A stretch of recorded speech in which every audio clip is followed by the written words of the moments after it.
तो ये जो चैप्टर है ना लीनियर इक्वेशन, इसमें क्या होगा देखना। जैसे मैं एक तो इक्वेशन लिखता हूँ a1x plus b1y plus c1 equal to 0। हाँ, तो यहाँ पे ये जो x है और ये जो y है, ये दोनों क्या है? इक्वेशन है, वेरिएबल है। क्या है? वेरिएबल। वेरिएबल है। वेरिएबल का मतलब क्या है पता है? जो वैल्यू क्या होता है? चेंज होता है। जैसे कभी कभी तुम लोग ने देखा है x बराबर कितना आता है, x का वैल्यू कभी 5 भी आता है, कभी क्या आता है 6 आता है, कभी 7 आता है। वैल्यू चेंज होते रहते हैं, इसलिए ये x और y का वैल्यू क्या बोलते हैं? उसको क्या बोलते हैं? वेरिएबल। हाँ, जो उसका वैल्यू चेंज होता है। उसके बाद नेक्स्ट आता है x के आगे जो भी नंबर है, x के आगे जो भी नंबर है, जैसे a हुआ, b हुआ, c हुआ, ये सब क्या है? कांस्टेंट। कांस्टेंट है। क्या है? कांस्टेंट है। तो कांस्टेंट का मतलब क्या है? जिसका वैल्यू चेंज नहीं होता है। मतलब a का मतलब a ही होता है, इसका कोई दूसरा वैल्यू नहीं होता है। तो इसी को तुम लोग को क्या करना पड़ेगा? सॉल्व करना पड़ेगा। जैसे इक्वेशन को सॉल्व करने के लिए देखो, हाँ यहाँ पे ये क्या है? क्या है ये? ये क्या है? y है ना। तो उसी तरह से मान लो दो इक्वेशन है, अगर x और x का वैल्यू निकालने के लिए कितना इक्वेशन चाहिए? 1 इक्वेशन चाहिए। y का वैल्यू निकालने के लिए कितना इक्वेशन चाहिए? दो ठो। x और y, मतलब x और y का इक्वेशन निकालने के लिए कितना इक्वेशन चाहिए? दो ठो इक्वेशन चाहिए। x y z, ठीक है। x y z का इक्वेशन निकालने के लिए कितना इक्वेशन चाहिए? तीन ठो इक्वेशन। इसको बैक को हटाओ उधर। हाँ, तो अभी देखना ध्यान से, अभी तक में समझाइए। अभी यहाँ पे कितना ठो इक्वेशन है? यहाँ पे एक ही इक्वेशन है, क्योंकि इक्वल टू कितना ठो है? 0। कितना ठो इक्वल टू है? तो एक ठो इक्वल टू का मतलब कितना ठो इक्वेशन है? एक ही इक्वेशन है। जैसे अब 4y equal to 5x 7 2y plus 3x equal to 9, ये कितना ठो इक्वेशन है सर? एक ठू। कैसे? कितना ठो इक्वल टू है? ओ सर, ऊपर में एक ठू, नीचे एक ठू। हाँ, तो दो ठो इक्वेशन है, मतलब ये दो ठो इक्वेशन है। तो x और y को सॉल्व करने के लिए कितना ठो इक्वेशन चाहिए? दो ठो चाहिए, ठीक है। तो तुम लोग का चैप्टर यही है, दो ठो इक्वेशन को कैसे निकालता है। जैसे अभी मैं दो ठो निकालने से पहले एक ठो का निकाल के सिखा रहा हूँ। हाँ, एक ठो का निकाल के सिखा रहा हूँ। तो एक ठो का निकालने के लिए एकदम ईजी है। जैसे एक इक्वेशन दिया है 5x प्लस 2 इक्वल टू 5 है। कितना है? 5x प्लस 2 इक्वल टू 5 है। यहाँ पे कितना ठो इक्वेशन है? एक ठो इक्वेशन है। उसके बाद यहाँ पे कितना ठो वेरिएबल है? देख के बताओ कितना ठो वेरिएबल है? सर एक ठू। एक ही तो वेरिएबल है। कौन सा है? वो है x। बाकी कितना ठो कांस्टेंट है? तीन ठो कांस्टेंट है। अब इसको सॉल्व करने के लिए हम लोग को एक ही इक्वेशन से हो जाएगा ये। कैसे? देखना, 5x बराबर, ये 2 तो प्लस है, इधर उधर जाने से क्या बनेगा? माइनस। तो 5 माइनस क्या हुआ? 2 हुआ। उसके बाद फिर 5x करो, 5 में 2 घटने से कितना होगा? 3। तो ये 3 हुआ। x, फिर ये x हुआ, ये 5 के साथ ये x का क्या हुआ है? मल्टीप्लिकेशन। उधर जाने से क्या होगा? डिवीजन। तो डिवीजन मतलब 3 बाई क्या होगा? 5 हो गया। तो x का वैल्यू निकल गया कि नहीं निकला? अब यही जगह दो इक्वेशन दिया, मान लो 5x plus 4y equal to 7 दिया है। तुम यहाँ से कभी भी x और y का वैल्यू नहीं निकाल पाएगा। अब क्यों नहीं निकाल सकता? क्योंकि ये क्या है? ये क्या है? दोनों कितना ठो वेरिएबल है? दो ठू। तो दो वेरिएबल के लिए कितना ठो इक्वेशन चाहिए? Minimum 2 equation. मतलब दो ठो इक्वेशन होने से ये निकलेगा। एग्जाम्पल में दिखा रहा हूँ। हाँ, देख लो। रुको, अभी पहले इसको बंद करो। तो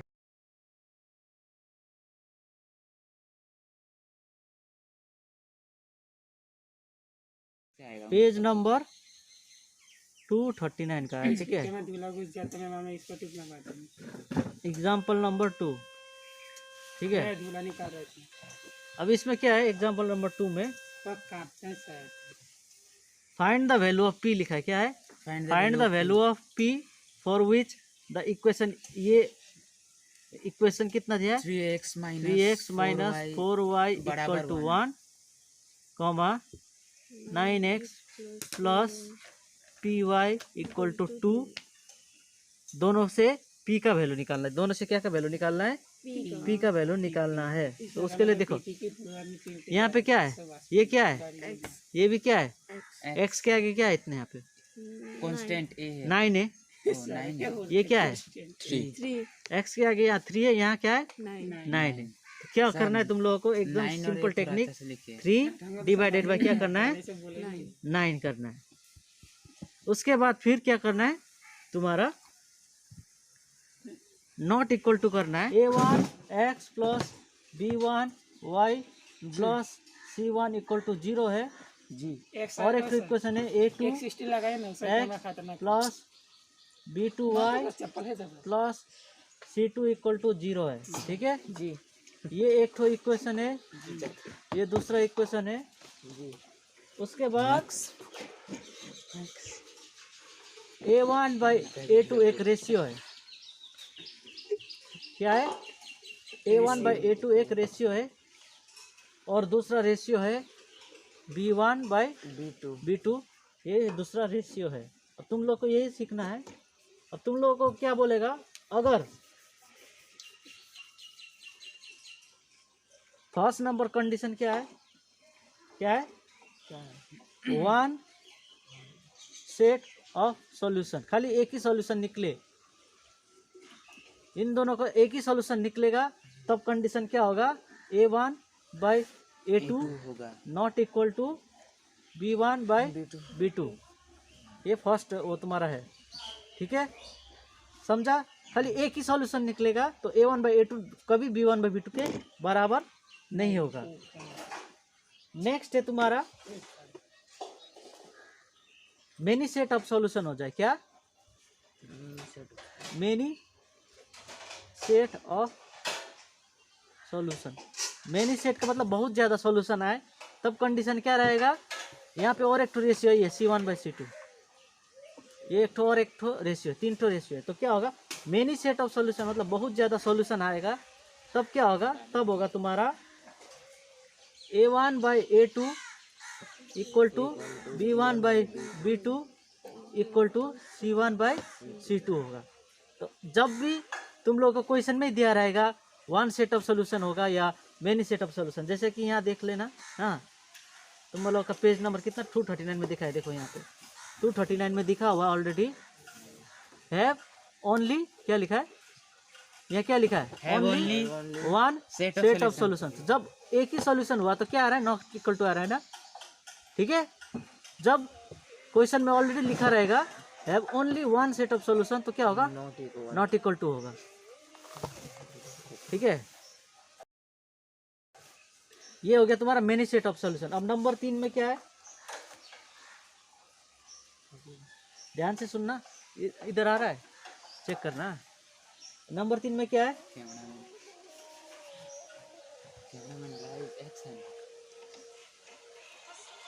देखो नॉट सॉल्वेबल, क्या है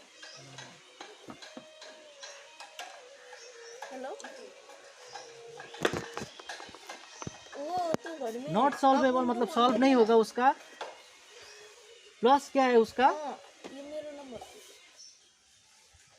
and no set of solution, and no set of solution, मतलब क्या है इसका कोई सॉल्यूशन नहीं है, ठीक है।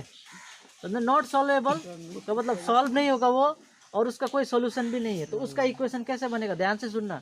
नॉट सॉल्वेबल का मतलब सॉल्व नहीं होगा, और नो सेट ऑफ सॉल्यूशन, उसका सॉल्यूशन भी नहीं होगा, तब क्या कंडीशन बनेगा, तब जाके तुम लोग कंडीशन बनेगा a1 by a2 equal to b1 by b2, और c1 बाई c2 में क्या होगा फिर नॉट इक्वल टू होगा, c1 बाई c2 में क्या होगा नॉट इक्वल टू। ये 3 कंडीशन हो गया है, ठीक है।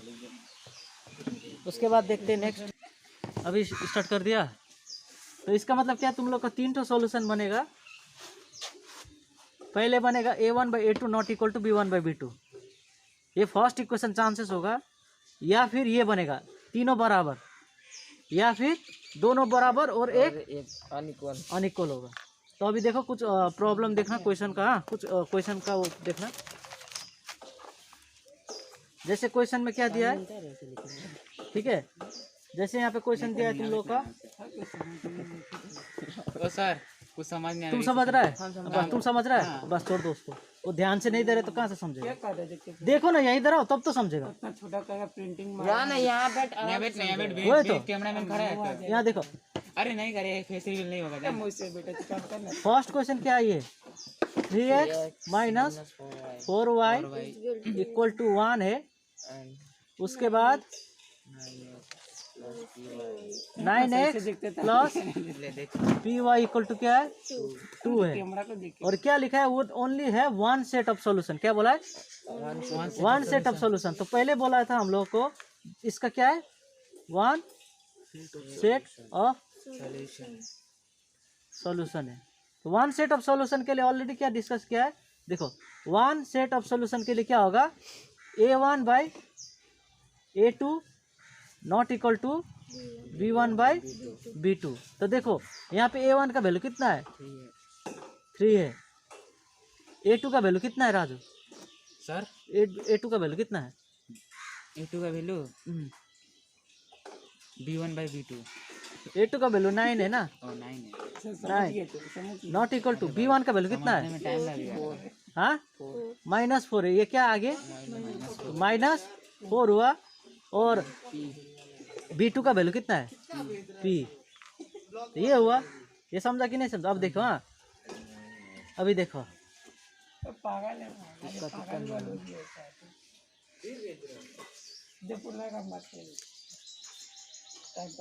अब क्या होगा देखो, 3 1 जा 3 3 जा 9, 1/3 हो गया। यहाँ पे ये तो ये 4 और p तो नहीं कटेगा, तो अभी क्या होगा, इसके साथ इसका क्या होगा, गुना होगा इंटू क्रॉस मल्टीप्लीकेशन ना। तो 4 के -4 के साथ 3 का इंटू करने से कितना होगा, 1 by -12 not equal to p हुआ, नॉट इक्वल टू p हुआ। उसके बाद सॉरी 1 बाई p हुआ, क्योंकि ये इधर चला गया। अब देखो ये इधर पहुंचेगा, ये इधर पहुंचेगा, मतलब क्या होगा, p नॉट इक्वल टू -12। ये आंसर हो गया, समझ गया ये वाला। ये पेज नंबर कितना का है, 239 का है, ठीक है, ये वाला क्वेश्चन। अब नहीं आएगा मजा। नंबर 4 क्वेश्चन, यहाँ पे 2 इक्वेशन दिया है। हाँ, एक इक्वेशन है px प्लस टाइम मिलता है 6y माइनस p, विनीत देखो इधर, इक्वल टू 0 है, ठीक है। दूसरा इक्वेशन क्या है, p - 1 x plus 4y plus p - 5 equal to 0 है, और यहाँ पे क्या लिखा है, infinite many set of solution. क्या बोला है, infinite many set of solution. तो infinite many set of solution के लिए क्या लिखा था, ये देखो, infinite many set of solution सब इक्वल होगा। ठीक है, infinite many set of solution, many set of solution. तो infinite many set of solution का कंडीशन क्या होता है, ये होता है, ये देखो क्या होता है, a1 by a2 equal to b1 by b2 equal to c1 by c2, ये कंडीशन है। तो यहाँ पे ध्यान से देख लेना, हाँ कुछ नहीं होगा। वाला था हमने बचा ली। तो यहाँ पे क्या होगा, अभी देखो, हाँ ये क्या है, x के आगे क्या है, तो p होगा, क्योंकि a1 क्या है, p है, a2 क्या है, -1 p -1 है, b1 का वैल्यू कितना है 6, b2 का वैल्यू कितना है 4, c का वैल्यू कितना है -p है ना, ये है p। हाँ तो -p एक ही बात। अब -5। तो यहाँ से हम लोग क्या करना है, सॉल्व करके क्या निकालना है, p का वैल्यू निकालना है। क्या का वैल्यू निकालना है, p का वैल्यू। देखो, हाँ अभी देखो, हम पहले खाली इतना से कर लेता है, इतना से करता है, देखो इतना से करता है, 4 × p 4p 6 इंटू पी, कितना लॉस होगा? 6 तो क्या करें? 6 इंटू 1, 6 लेकिन ये साइन क्या है? 6 1 6 माइनस है, तो -6 हुआ। ठीक है, अभी देखो इसको मैं इधर पहुंचा देता हूँ, इसको कहाँ पहुंचाऊंगा? 4p कहाँ से आया? 4 इंटू पी कितना होगा? 4p और 6 इंटू पी, 6p 6 इंटू -6 हुआ ना। अभी देखो, हाँ अभी अब क्या होगा, ये जो -6 है इसको इधर लाओ, -6 को इधर लाने से क्या बनेगा? प्लस बनेगा। तो 4p प्लस क्या हुआ? 6 इक्वल टू 6p हुआ कि नहीं हुआ? अभी देखो ये 4p उधर जाने से क्या होगा?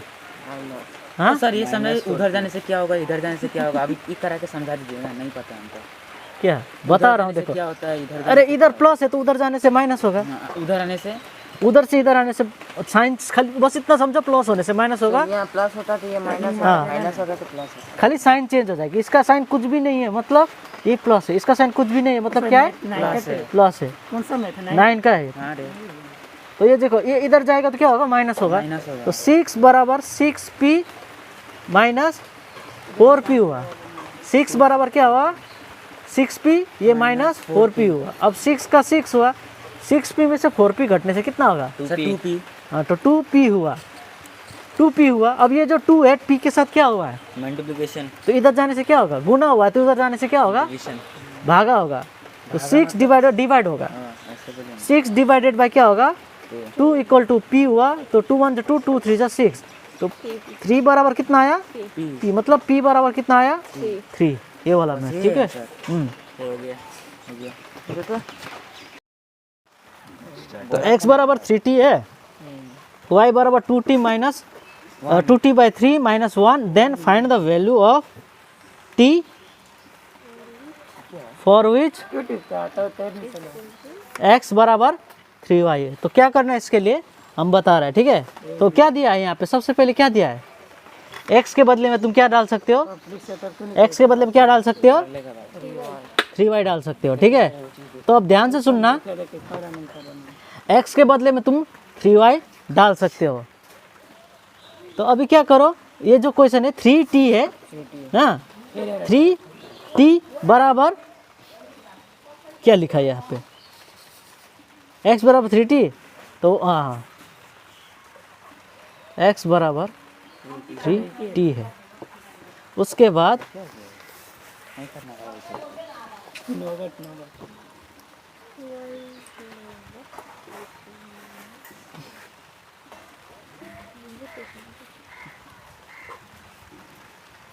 इतना शॉर्टकट है, बंद करो तो इसको, ठीक है। अभी देखो, हाँ x बराबर क्या है?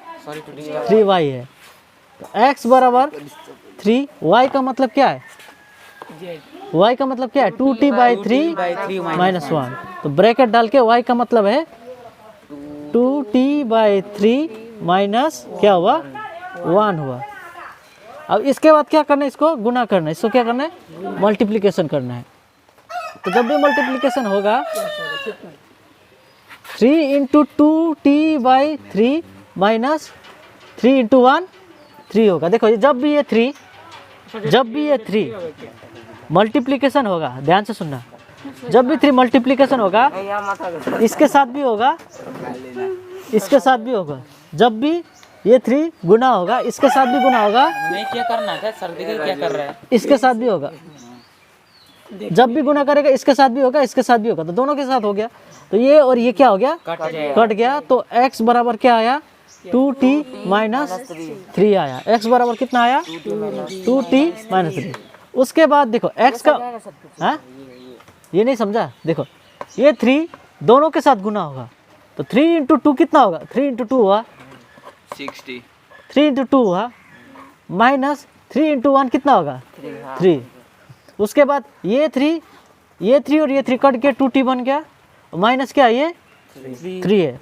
तो x बराबर क्या होगा? 2t माइनस 3 हुआ। अभी देखो, हाँ क्वेश्चन में क्या दिया है? x का मतलब कितना दिया है? 3t ऑलरेडी दिया है क्वेश्चन में भी, x बराबर 3t दिया है। तो ये x के बदले में 3t लगा सकते हो ना, x के बदले में 3t लगा सकते हो।